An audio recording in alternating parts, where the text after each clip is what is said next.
Welcome back to the channel. So this episode we're working on the old 2A again. So the aim is to get the electrics working. Firstly we're going to go through and just check and see what actually works, if anything works, and then we'll go from there. Battery's under the seat, so let's get it all plugged in again.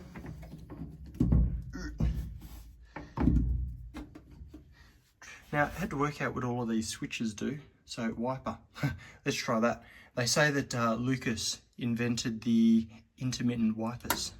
Let me try it on. Nah. So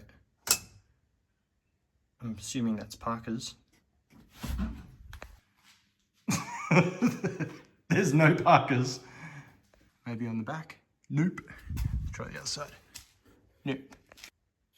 Another click down. Let's try it on that one. See what it does.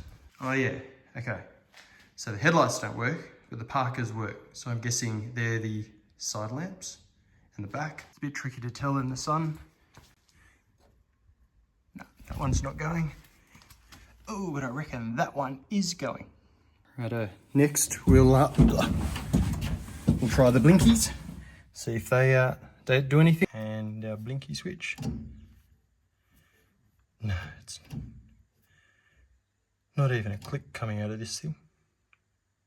Okay, I don't think we've even got to look at the blinkers to know that nothing's going on there. Have you ever wondered with these if the blinkers are just on and off switches, and with Lucas Electronics it just flickers? It wouldn't surprise me. Back to the dash. Would you call that a dash? Anyway.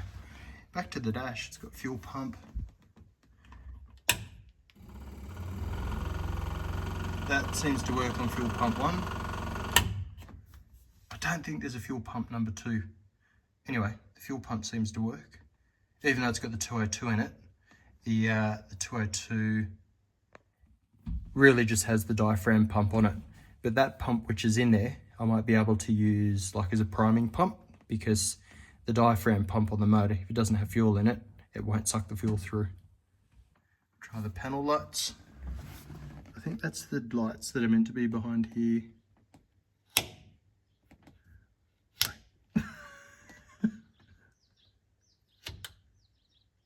No, I got no idea if these things are doing anything. So maybe if we just wire these lights so that they just come on when you turn the headlights on, that could be quite smart. This panel light switch, so the cab in here, it doesn't have a any roof light or anything like that. But what I might be able to do is put some LED strip lights, maybe around the roof or under the dash or something like that, and maybe that can work like some interior lighting. And I can use the panel light switch to turn on the interior light. Wouldn't that be cool? Oh, and there's also the heater. So I can see there that the heater's not going to work, but we can also check that as well to see what we can make happen. And those dudes, apparently test lights. I really don't know why they've been put in there, but that should have positive and negative or earth to those two. So we can also check that power's going through to those. So in the footwell, down here, there's this little switch right there. So you can kick that with your foot, and that is the high beam, low beam switch. So it's pretty interesting. There certainly doesn't seem to be much of the electrics that are working in this car, but I don't know, might have to just be systematic about the way we approach doing the repairs on this. First up, we probably just check all of the globes are working, and we'll see what happens from there. So I think that first up, we get all of these covers off, and we'll see what's going on behind them. These wires are a bit of a worry, so that might tell a story as well. Over here, we've got the globes. That's warm. That's actually warm. I wonder if that was working. So we might just test them with a multimeter. So to test these, I just do it with a multimeter. I'm pretty simple with these things. I just flick it to to work as a continuity tester. You can hear the beep, so grab the globe, one on the earth, one on the terminal, nothing. Oh, yep, so that globe works. So that one can go back in, and this one for the brake, so a little bit more complex, but same principle. So one on the earth, and we can test both of the filaments by touching. Oh, that's not working.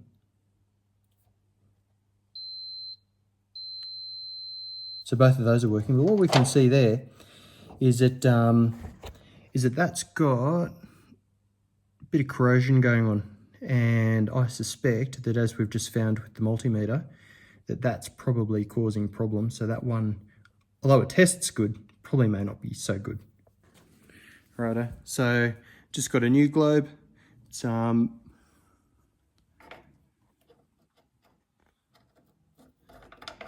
directional.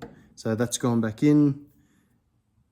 Parker globe, blinker, the blinky, that can go back in, and we'll test them a little later. Let's do the other side now. All right, so I've just tested these two. Globes are good. Check them with the multimeter, and they've both tested good, so that's good. So just also checking the number plate light, and that one is testing not working, but it's interesting, I've followed this wire all the way back, and here it is. So that's not even plugged in. But looking at this, you can see that this is the part that's meant to go over the globe, and that seems to be a bit broken. So I think probably replace that with a whole new unit. Oh, you know what I didn't test is the horn. Best part. So, horn button. Okay. So apparently the horn doesn't work. So I'll try and find a fix for that.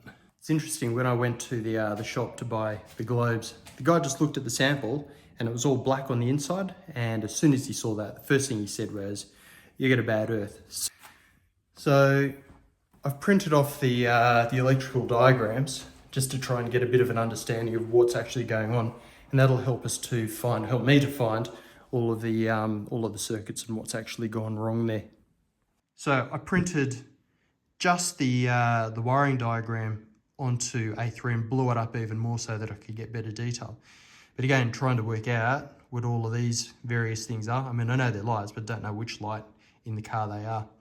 So again, write all over it, and then I can see that it's the front indicator, the rear indicator, you know, and so on. It's interesting because looking at the diagram, firstly, there's only two fuses. One apparently doesn't do anything, and the other one seems to just do maybe half of the lights.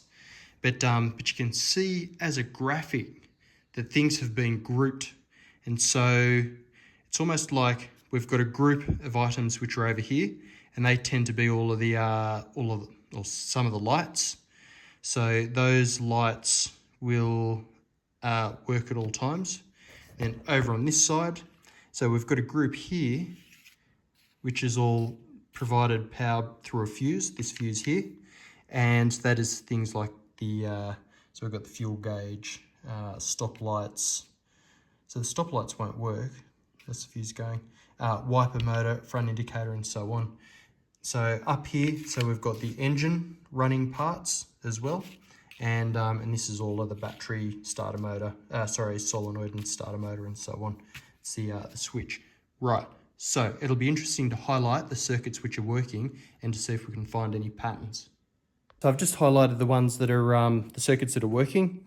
I think that we can use that as a bit of a starting point. So from that, we probably know that we should be able to get power to the headlights.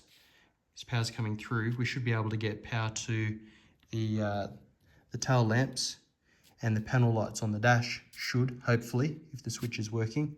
And we'll also check out the horn. Let's start with that.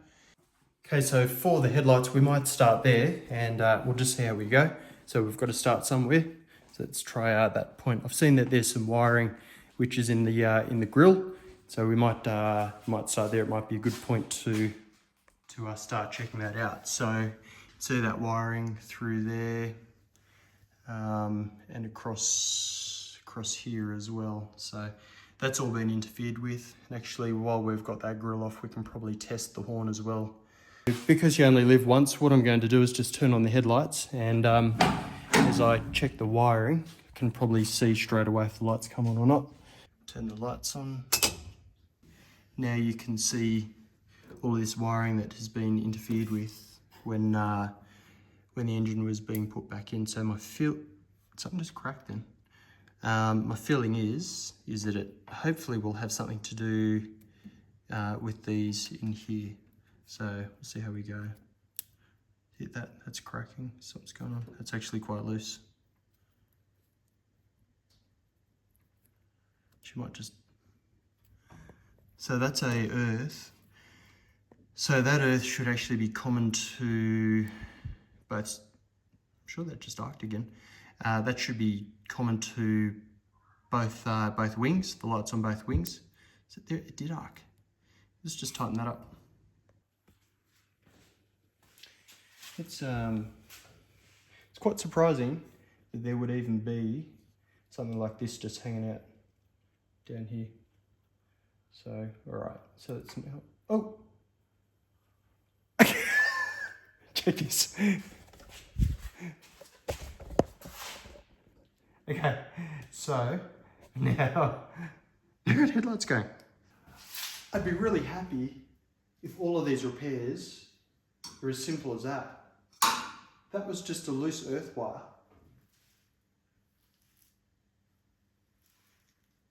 I wonder what else is now working now that that's fixed. I thought I'll check the horn. The horn still doesn't work. Oh, again, what might be good to find out is if the high beam and the low beam circuits work on the headlights.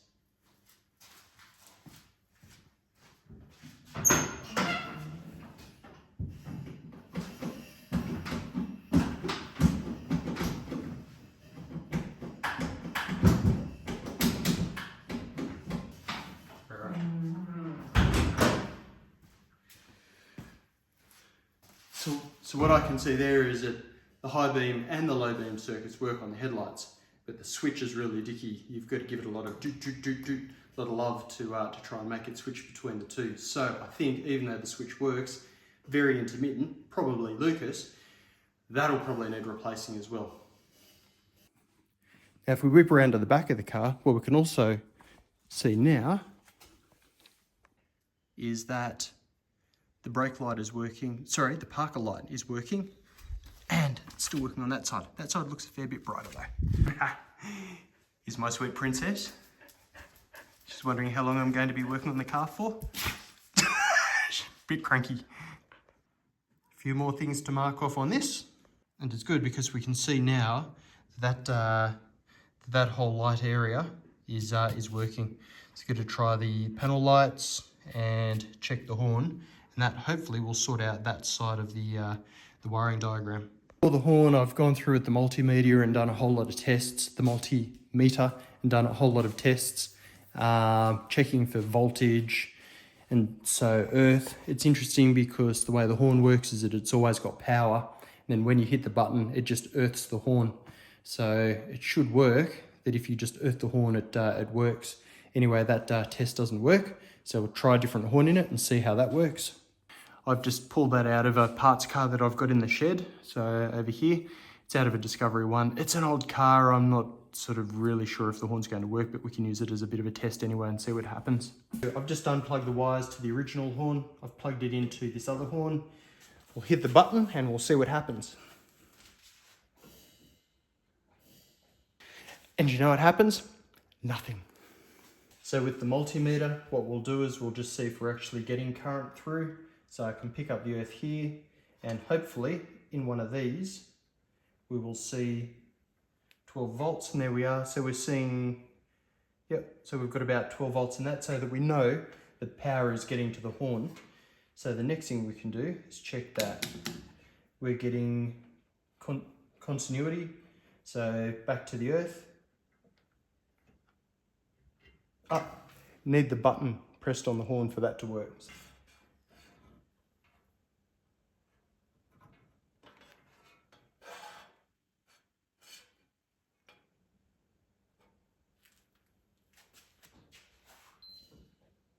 Okay, and when I press the horn button, then we do get a beep on the continuity. So what we know there is that the horn button's working, it's getting power to the horn, so it'll be a blown horn. So we'll try another horn, a new horn in it. Right, I wasn't quite sure what type of horn this thing's got, so I've just got two of these buzzer horns. One's a low, one's a high. Don't know what the difference is, so we'll try it. Hopefully they work and the wiring's okay, it's just a failed horn. And we'll find out what the different noise types are like. Maybe we can put both in. I don't know, we'll see how it goes. So this one here is the low tone.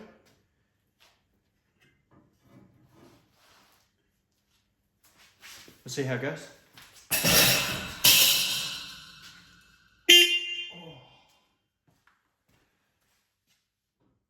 Loud. High tone.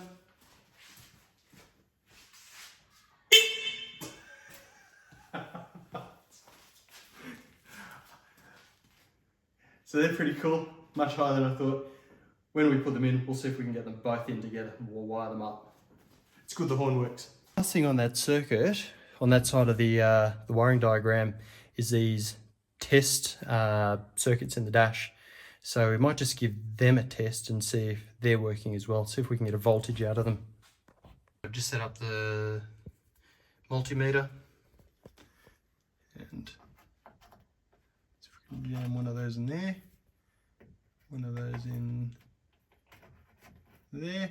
So just put those in a bit better and we're now getting a bit over 12 volts into that. So we're pretty happy then that circuit is now working as well. So that's awesome news. So we've got another thing that we can sign off. So we've pretty much got half of the wiring diagram checked off and operational. Cool. So we've now got that circuit done and we've got the horn.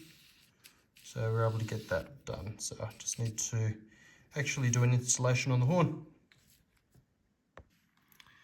So this one here, the switch high-low beam, I'm just going to give that a circle because that needs to be replaced. Replace.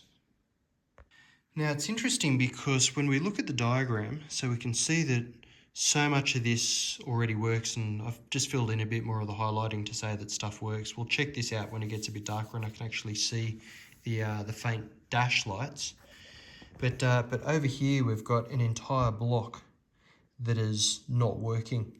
And so what we can see though in it is that everything in this block, the common element is that it all comes through this fuse. And so this fuse apparently goes to nothing. It'd be interesting to see if there's actually something on the other end of that, because I've got this feeling the heater blower might be connected to that. I'm not really sure. But anyway, might be worth checking these fuses and seeing with the change of fuse if we get a change in result here, because that is the common element. Now for the fuse, so that seems to be on the firewall of the car. So which is just sort of in this area here, but it's covered over by some of the wires. So we'll get in there and have a look and we'll see if the fuses are still good or not. We can test the continuity through the fuses too. Get those fuses, let's pop them out. See, I've got one there, it looks all right. And this top one here doesn't really. Well, you can see that, I've got half a fuse. So they're the fuses. You can see that, well, one of them's completely blown, the other one's pretty buckled on the inside, so I don't think I'm even going to test them, just replace them. So we'll find out what size fuse we need to get. AI. Land Rover IIa vehicles use 35 amp fuses, typically glass tube fuses. Additionally, you might find 10 amp fuses in some old fuse boxes. Don't have old fuse boxes, so 35 amp fuses, perfect. Righto, so we'll replace the fuses. We've got some of those, I've got some of those, and we'll see what circuits that should make work. And according to the diagram, if I replace that fuse, we should have working maybe the indicators, the wiper motor, the stop lights, the The fuel gauge and the water gauge, well, we'll see about that. A bit nervous about these things because you sort of hope that the things will just work, but so often they just don't work. So anyway, replace the fuse and we'll see what works. It's getting dark outside, so it might also be a good time to check the dash lights as well. There we go, a couple of fuses. It's 35 amp. Let's try our luck. We'll put them in and see what happens. In the fuses. Well, this might be a bit of a test, so we'll see if the blinkers work.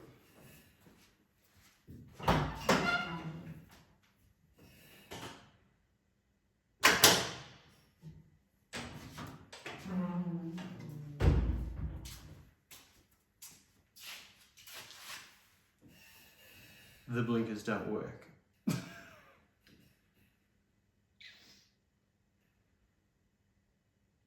We'll try a bit more wiring.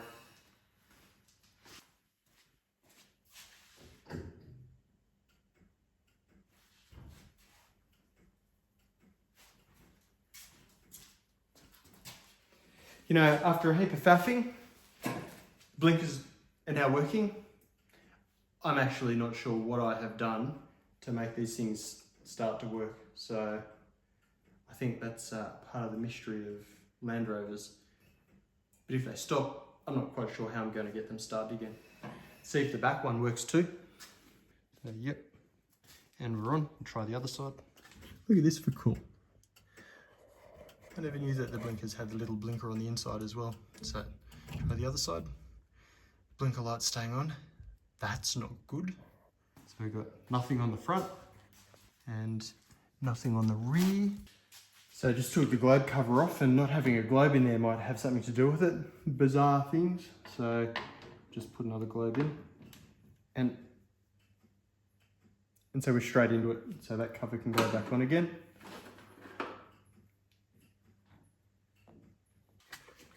It's interesting because now the front globe's in, the rear globe is now flashing as well. A bit intermittently. The wire's broken. The wire is broken just here, so a little bit hard to see, but when I repair all of this wiring, so we'll be able to make that a bit more reliable. Okay, on that same fuse circuit, there's also the windscreen wipers. So I don't know if they're on or off. Nevertheless, they still don't work. So, and the blue light there, I don't know what that means.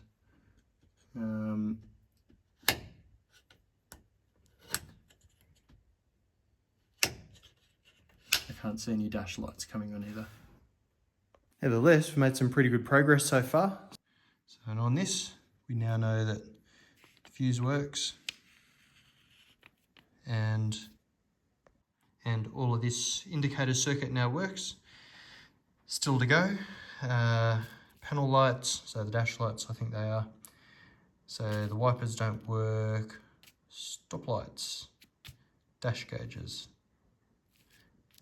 Cold start light, I don't think that's going to work with the 202. Might just put a line through that. All right, so next we'll try the stop lights.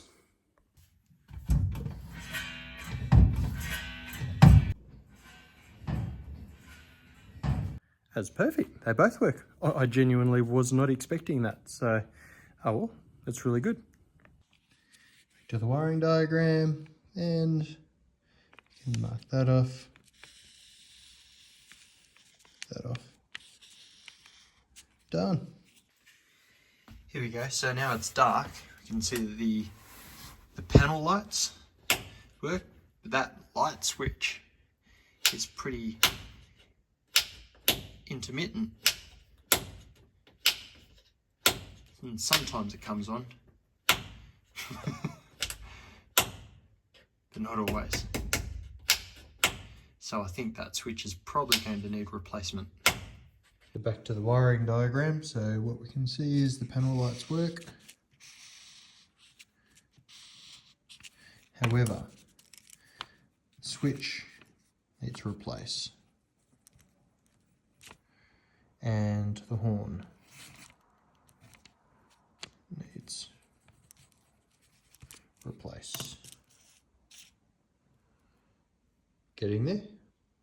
with my trusty Sid Chrome screwdriver, it's time to take this dash out and we'll see if we can fix some wiring behind the dash.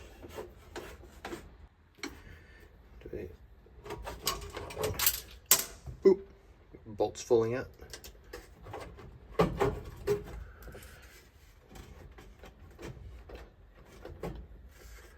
Oh no. Is it a wasp nest? Oh no. I think this is going to need a bit of a clean out. We've got all sorts of funky stuff going on in here. Whoop. Oh well, let's make sense of the wiring. So it's interesting with the dash lights, so the headlights on, dash lights on, and when I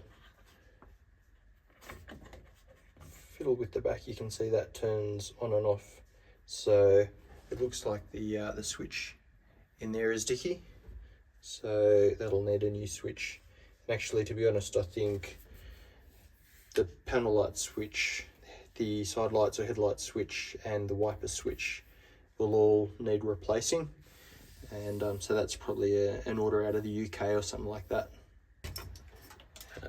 Speaking of things being dicky, so trying to unplug that, you can see that the whole back of the switch has come apart.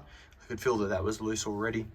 But what I'm seeing with this is that I can probably take this wire and put it onto this terminal just here, and that will join the two. So what that should do is mean that whenever I turn on the headlights, the panel lights, the dash lights just come on automatically. I just make sure that I've got that all well insulated so that we don't have any arcs, because I'm not quite sure, but no doubt this is probably an unfused circuit, so we just make sure that that's well protected as best as possible. So to test that theory, I've now just plugged those two wires into the same plug, and we'll see what happens down here. Dash lights on. Okay, we can see that those dash lights all just came on then, which is absolutely perfect. Okay, so when I replace that, I'm going to use that to switch some new internal lights, so cabin lights, that I'll put into the car. So with that connection now, I'm going to leave the that connector on there, and so just make sure that this setup is reversible if I ever decide that it wants to go back to how it was. So all of that now, I'll just wrap that up with electrical tape and just insulate that as best as possible. Electrical tape that up and zip tie around it. I just like to do that so that as your electrical tape ages, it doesn't come apart. Okay, the next thing we're going to do is have a look at the dash lights. We know the dash lights work, but we're going to fit some LED globes that are going to really light up the backlighting on it so we're able to read the instruments. We'll also check the globes in the warning lights, so the charge, oil pressure and high beam. To get these globes out, so they should pull out. They may need a bit of aid with a screwdriver, so there's one globe there. That's the backlight. There's also this one which is under here, which is the charge light. So to get that one out, that one's a slightly different design. You'll probably need to get a screwdriver under that and pop that out. You can see that it's got a series of claws around it. So you can see here that the backlight looks like it's okay. We know that that's been working, but we can see that the charge light has all been blackened up, so that one's blown. These globes are E10s, so that just means Edison, meaning it's a screw and 10mm diameter. So the incandescent bulb which has come out of it looks like that one, and the LED replacement looks like this. You can see that there's LEDs that go around the top, around the side and on the top. See the difference in the brightness. So we can see the incandescent bulb, and we can swap that over.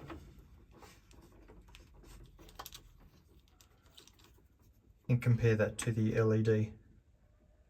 Here is another direct comparison. And to see the difference when installed within the cluster, see that the LEDs make it quite bright. It's good. These globes here are problematic, trying to get them out because of the mounting claws that go around it. What I do is, this is the connection here, the positive connection. I pull that back. That releases pressure off the bottom of the globe. I actually use a set of surgical pliers, able to just use them to hold the globe and can just wiggle them out ever so slightly.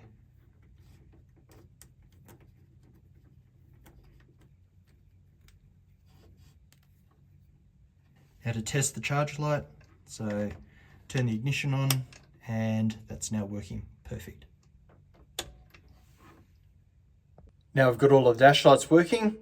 Good job, job done. Both clusters have now got LED globes in them. You can't say that's not 1,000 times better. So good.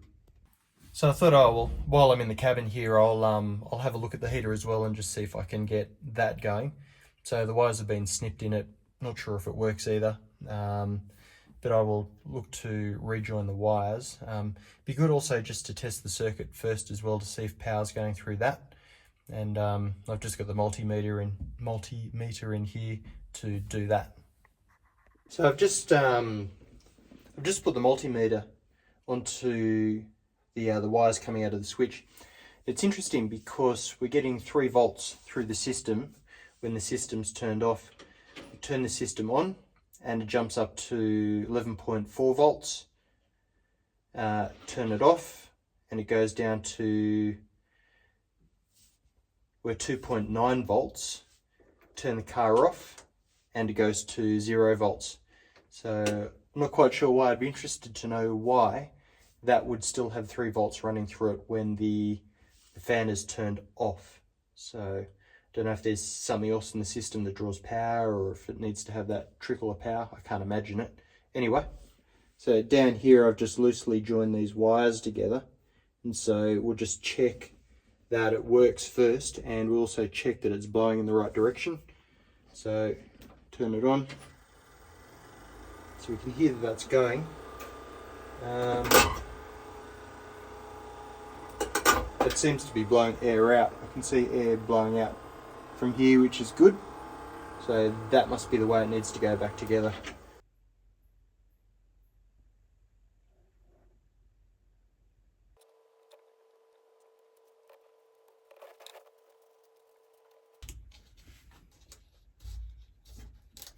That's the fan wired back in. Fantastic, things working. Next job, so I've got the horns, bolted them together. They're going to go on the mount in the grille, but I need to make a jump cable so that the wiring for the car comes into one horn and it also then joins into the other horn. So that one next.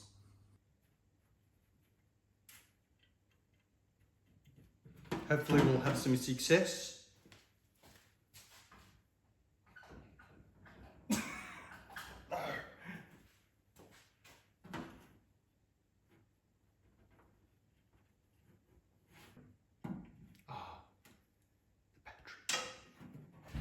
Try it again with the battery plugged in. Oh, that's really loud. Really loud. So I've just whacked a bit of split tube on that just to try and keep the wires together and protect it a little bit. So the ends are a little bit loose there, just so that the terminals can be spread to go into the horn. In with the horns, back onto the factory mount.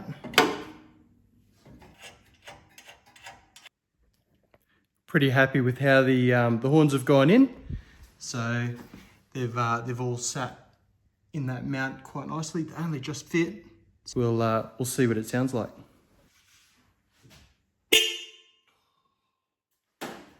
Big yes from me. Probably not so much the neighbours. Moving on to the back here, it's now time to tidy up all of the wires. I think given the mess that there is, what I'm going to do is cut the lights out, refit plugs, get the wiring loom back to standard and replug it back in, tidy it all up and get it out of the way. The other thing I'm going to do is swap these lights over so that we've got the blinkers on the outside and the brake lights on the inside rather than this setup.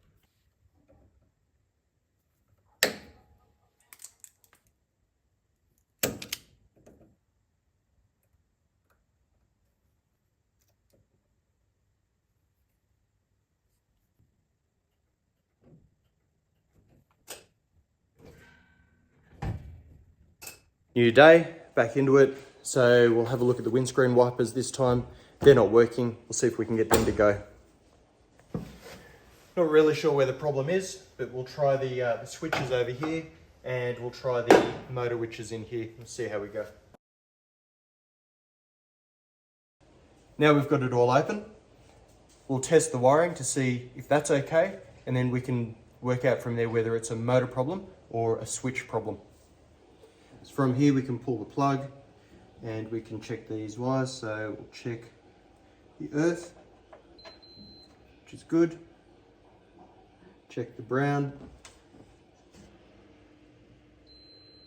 which is good. Check the green, which is the constant power, which is good. And check the switching,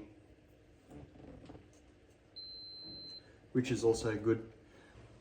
So we know that the wiring is good, but we don't know if the motor's good, or the switch is good, or the power's getting to the switch.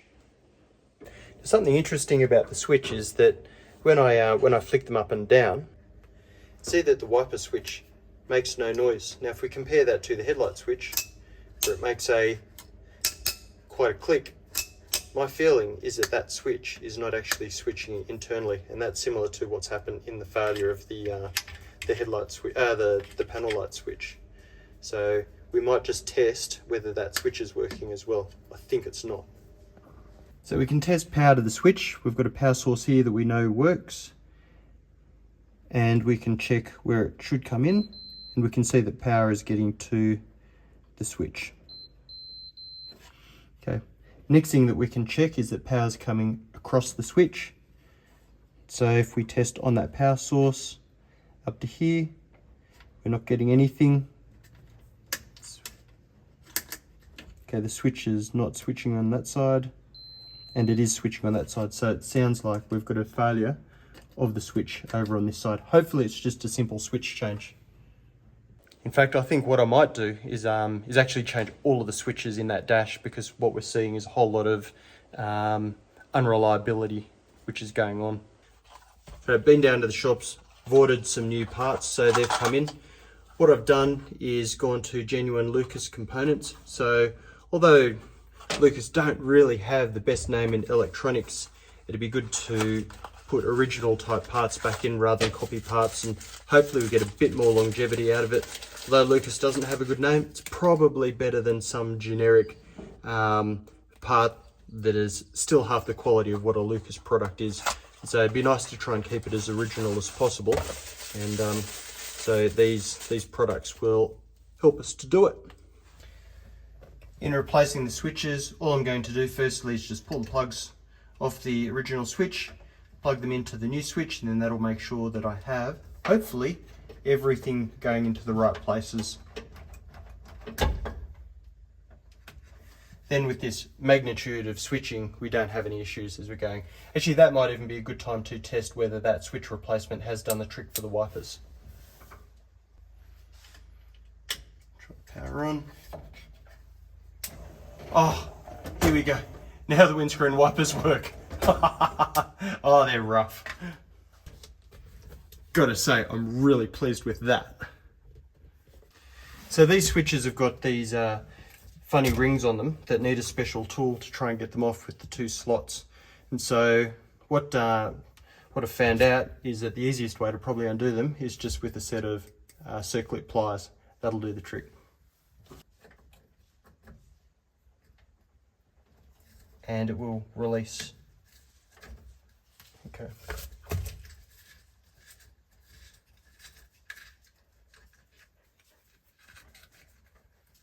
That's the dicky switch. We keep that wiper thing.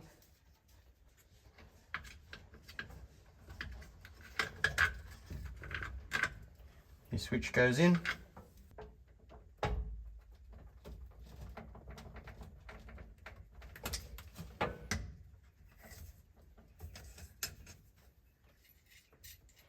Interestingly, this switch has come with a hex bolt on it, and it's looking like I can swap that out to make sure that we've still got all of the original style matching rings to go around it. So we'll swap that over as well onto the new switch.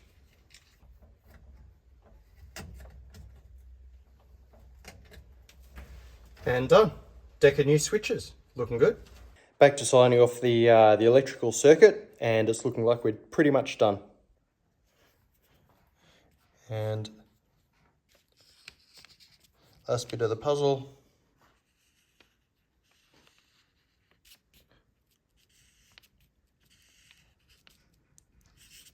So, and I think we're good. So really pleased with that. Still a bit more that I'd like to do with the car. So let's get into it. Okay, the next mod that I'm going to do to this thing is to change the blinker system. So at the moment, it's got a bimetal or a thermal blinker can or flasher can in it. I'm going to change that to an electronic type. So at the moment, it's got a 2-wire can. You can see here on the flasher unit that it's only got 2 wires going into it. So this works on a thermal system where it uses temperature to flash on and flash off. What I'm going to do is change that to an electronic system. And so instead of using temperature, it's going to use an electric circuit to time the blinkers turn on, turn off. Because of that, it'll go from a 2-wire system where the power just flows straight through it to a 3-wire system. Because the electronic circuit always needs to have power to it, it needs to have an earth which is put onto the flasher can. So hence which is what the 3rd wire is. So 1 wire in is power in. It's got power out that goes to the lights, and it's also got an earth plug in it. So I'll just have to make a little jumper lead that goes from this to an earth, which is pretty simple to do. In terms of producing that jumper wire, here it is now. It looks just a very simple wire. It's got a ring on one end, which will screw down to the bulkhead or one of the earth points which are behind the dash, and it's also got a flat pin socket, and that'll go straight into the flasher can. This is the bottom of the flasher can. You can see that there's a couple of markings on it. So over on this side you can see a little E which is marked on there on this side. So that's just E for earth, and on the left hand side down at the bottom is the B for battery and L for load or L for light. So that's where those plug wires have got to go. You can see on the flasher stalk how they work. So if I flick it on, you can see the delay that happens with the thermal type. And then if I blink the other way, even though it's only been a short period of time, the same thing will happen. It's quite inconsistent. If you're interested to see what's inside the electronic flasher can, you can see now that it's all a circuit rather than any mechanical components which are in there. In changing of the plugs, of course the plugs are too big to fit into the flasher can, so I've had to swap them over to a smaller type. It's a pretty easy process to do though, just a couple of insulated females, so clamped on, and they should be good to go now. All wired up now, so power to the battery, earth to the flashers, and I've just earthed it onto the back of one of the gauges along with one of the common earth wires. And now for the moment of truth. First blink. Well, that's not positive. So I did a bit of testing, and I think the new flasher can's probably not working. It's failed for some reason. So anyway, I'll stick the thermal flasher back in, and we'll just check the blinkers work again, and we'll have to cross that bridge another day, I think. All right, it looks like our blinkers are now back in action. That's good. Okay, we'll replace this flasher can again with a 3-pin from a 2-pin. The last one popped. The circuits here seem to be okay, so I'm assuming that it's going to be a faulty previous flasher can that I had. It's a bit embarrassing. We'll see how this one goes.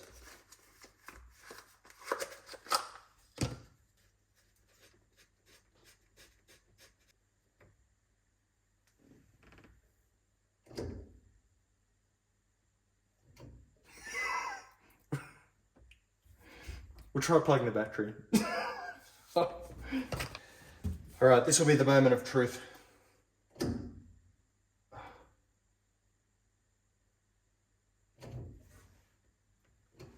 Still no good.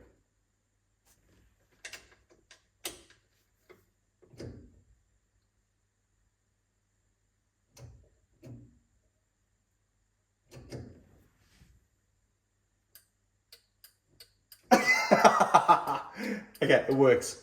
I'm just going to make sure that the earth is actually done well. That's so much better than the thermal setup. Thank God for that. If you're interested in doing the 2-pin to 3-pin flasher conversion, so the 3-pin's got the full electronic control, where the 2-pin is just the thermal flasher. The circuit diagram looks like this. So you've got the flasher can in place here. So still got the power in to the B or the battery. You've still got the power out going to the load. And in addition to that, you'll also have an earth that comes off that. And so it will just have the earth symbol that runs from that. Now for these lights, I'd like to give them a bit of a freshen up. So it's nice to have an older looking car with a bit of patina in it, but you can see that all of the parts in it are still good. So with the lights, I thought, oh, no problems. You can get light covers, and they're pretty easy to get, and they're pretty cheap to get as well. But here's the interesting thing. What I found is that you have an original White light, and then you buy a replacement part. And although they're meant to be compatible, they're not necessarily compatible.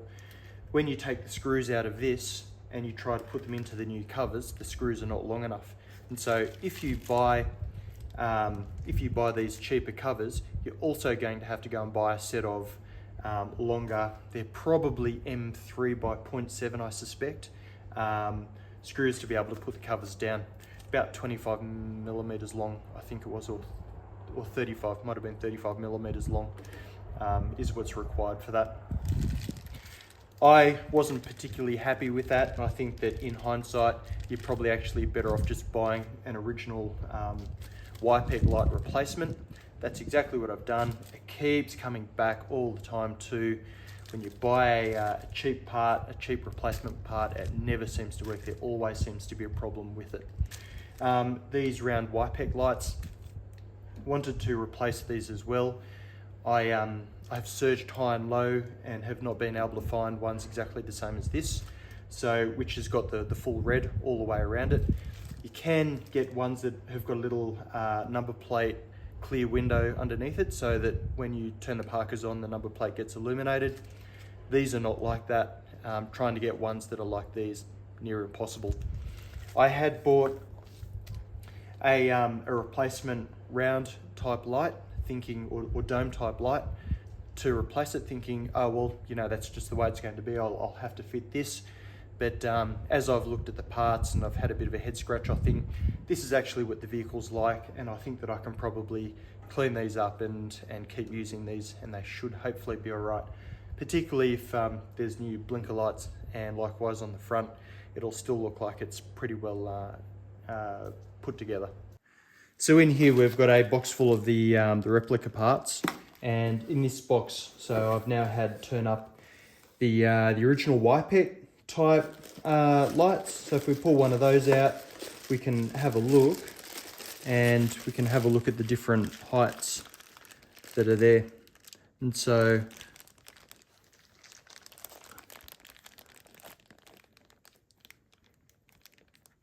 not sure how well you can see it, but it's interesting because looking at the new YPEG part, this one, it looks like it needs an even longer bolt than what the replica does, and the replica needs a longer bolt than what's already in the car.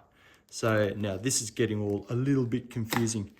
Nevertheless, we've got the original YPEG parts now, and so with this box load, we'll look to replace front and back blinkers and the front parker lights. So even though the factory parts aren't always necessarily the best, I still tend to think that the original manufacturer is probably still a fair bit better than what some type of cheaper replica is going to be.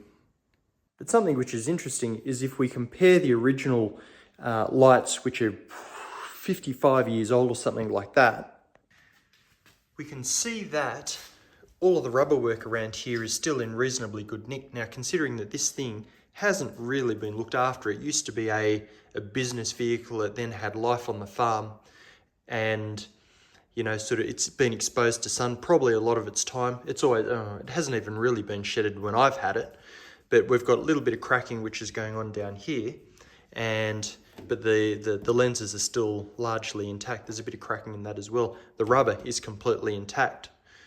Come down to the shed and we have a look at one of the other series Land Rovers that I've got. It's got a set of aftermarket ones, probably the cheaper ones which have been put on. They've maybe been on there for 10 years, I reckon, and this vehicle hasn't ever not lived in a shed. So what we can see here with these ones is, firstly, you'll note how white these lenses are. This blinker lens has got cracking in it, and if we look in it, we can see that a lot of the rubber surrounds there is actually now missing. And so this plastic here, or this rubber here, you can see that that's also quite brittle, and it's cracked a fair bit too. So I'm not sure that the quality is there with the cheaper aftermarket ones anyway. So again, going back to using products which are manufactured by the original equipment manufacturer. Righto, let's get these lights in. Hopefully that looks a whole lot better than what it used to. I'm happy. Out of interest, another observation is that even though that these are both YPEC units, you can see that the original unit has got a metal base on it, and the ones that you buy now have got a plastic base on it. So even now, it looks like the original manufacturer replacements are not the same quality as what the actual original unit is. You can see here too that that where the lens screws into the base, that it's up on stands, and it's got a screw that just cuts its thread into that rather than an M3 or an M4 thread which comes into the metal base. So the question is, what are you better off doing? Keeping the original base and finding a lens that will fit is probably, in hindsight, the best option. How it's done, I'm not quite sure. For the front, we'll see if we can get these new lights in. So we've got the indicators and the parkers. So it looks like the original globes are a bit smaller than the ones that I've been putting in. So, oops.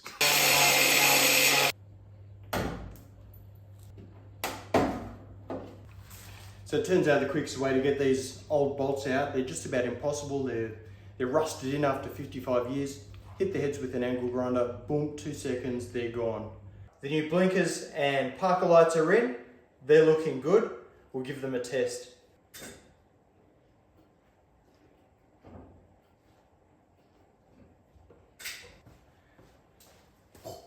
All good. Maybe not everything is perfect. So the parker lights, or the side lights, whatever you want to call them, so they were pretty bright. I thought, oh, it's not too good that the parker lights are brighter than the headlights, and maybe that's a Land Rover thing. I don't know. So anyway, I've checked the regs, and parker lights need to be a maximum of 7 watts. So by law, so I've changed those back to 5 watt globes. So that's now got them looking a bit more, I don't know, in sync with the headlights. So, but the thing which is interesting is the parker lights are coming on with the headlights. And so I can't get the parker lights on by themselves. That part of the switch doesn't work. So we've got off, should be parker lights, but nothing comes on. And then headlights come on with the switch. So the switch was replaced. The problem is still there, so it hasn't fixed the problem. So I've had a look at the wiring. I'm going to have a look at the wiring. What I've actually done is, it's a complex switch. I've mapped the switch to try and work out what pins connect to what at the various levels of the switch. And I think that I've found a problem. It's actually been quite an interesting experience. I've mapped the switch here because there's obviously something going on there. And so with the pins, so the top left goes to the tail parkers, the bottom left goes to the front parkers, the bottom right goes to the headlights, and the top right is where the power comes into that switch. And so in the mapping, I've just done it with a multimeter. So this part here indicates 3 different drawings for the 3 different switch settings. So off should be parkers and should be headlights on. And so we've got the power that should be coming into this pin and the headlights out of that pin and the parker lights there and there. So the parker lights at the left hand side, they're always connected, doesn't matter where the switch is. However, the switch is controlling where the power goes to. So when the switch is off, we can see that the switch should have the power in connected to nothing, so no lights light up. When the switch is at parker, the power comes down to the middle pin. That's not connected to anything, but it also energizes the 2 parker lights. So the parker lights should come on. And when the switch is flipped all the way down, the energy or the power should come in this pin. It should go to both parker lights, and it should also go to the headlights, which come off this pin as well. However, switch up like this, nothing lights up. Switch in the middle like this, when the parker should come on, nothing lights up. And when switch is down, everything lights up. So when the headlight should be switched on. What I think, and this is just my guess by looking at the wiring diagram, is I think that the power coming in and the headlight where it should be going out, I think those 2 wires have been switched over. So what that means is, this is my hypothesis, that if the power is coming in here when the switch is off, that's not connected to anything, no lights. When the switch is meant to be on parkers, and that is connected still to nothing, no lights come on. But when the switch is turned to headlights, that pin is then connected to the parker lights and also the resultant outlet for the headlights. So I think that instead of having battery into here, headlights out of there, I think we've actually got battery into here and headlights out of there. So that logic system is also what's happening with the headlights. So we'll go back, we'll try it, we'll switch over the plugs, and we'll see what happens. Could fix it, could blow it up, I don't know, we'll find out. All right, I've just swapped those 2 wires around. We'll see how it goes.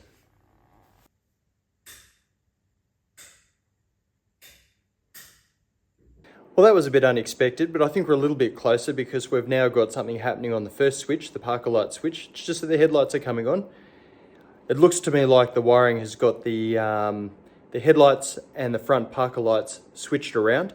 So what I'm hoping is that if we can swap these 2 wires around, we might get it something a little bit closer, and hopefully it'll work. My next hypothesis.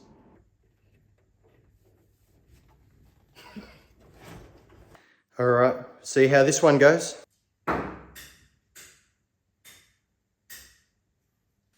Now we're good. Okay, so the next part is to replace the headlight high beam, low beam dip switch. So another Lucas part. It is just a foot operated switch. We go down. I'm hoping it's just 2 bolts and 3 wires, but we'll see how that goes. Things are never quite as simple as that. There's the critter down underneath the clutch pedal.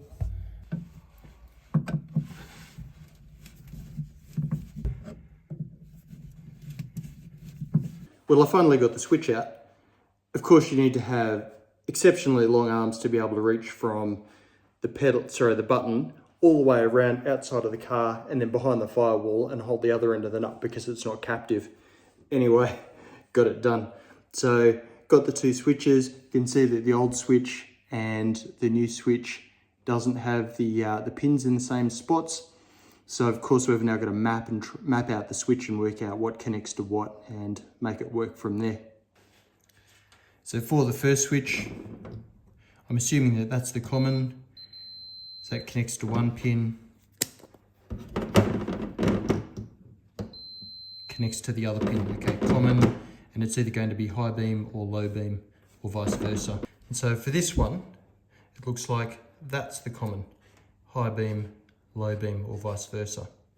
So common and common. All right, well hopefully this works okay. We'll just give it switch action's good. And hopefully this will work. Oh, look at that. Like a charm.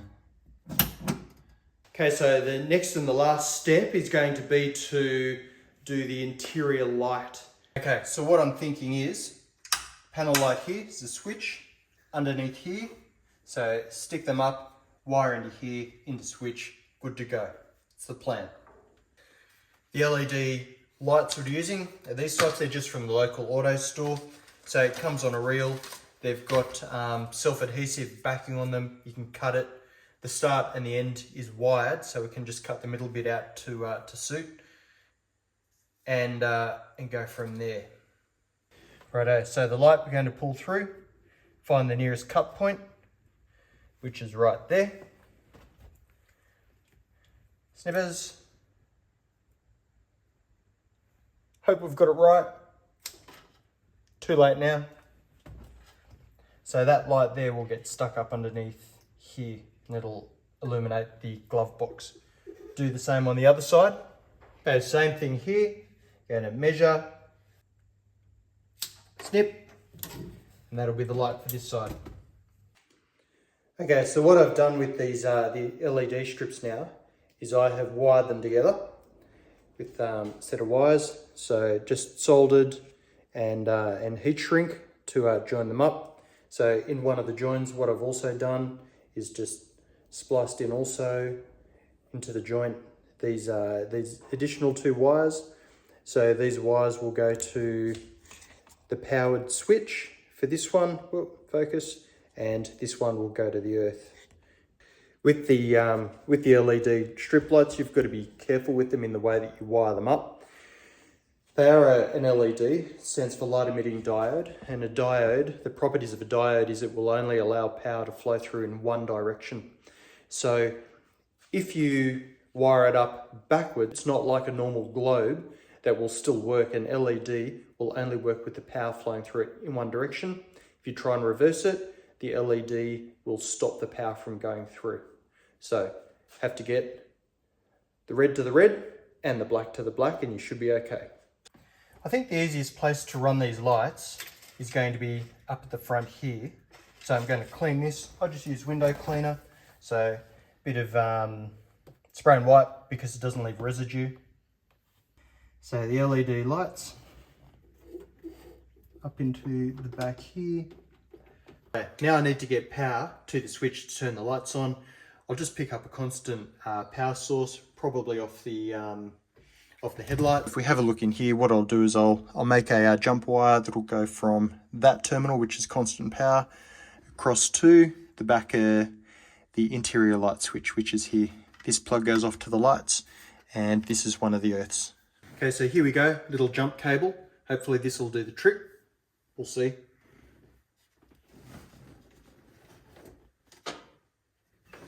Righto, jumper cable in.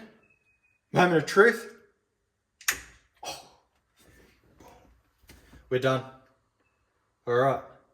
I'm really pleased with that. That's the wiring done on the car.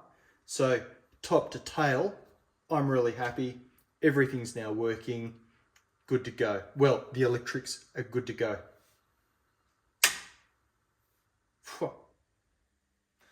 Well done if you've made it this far. Electrics are really done because it's such a dull subject. Really pleased to have gotten this going from almost no electrics working to everything now working, installed an interior light, we've got electronic flashes. Very pleased with how it's all come out. Now that the electrics are done, so I've got to move on to other parts of the car. Thanks for making it this far in the episode. Please leave a comment, like, whatever.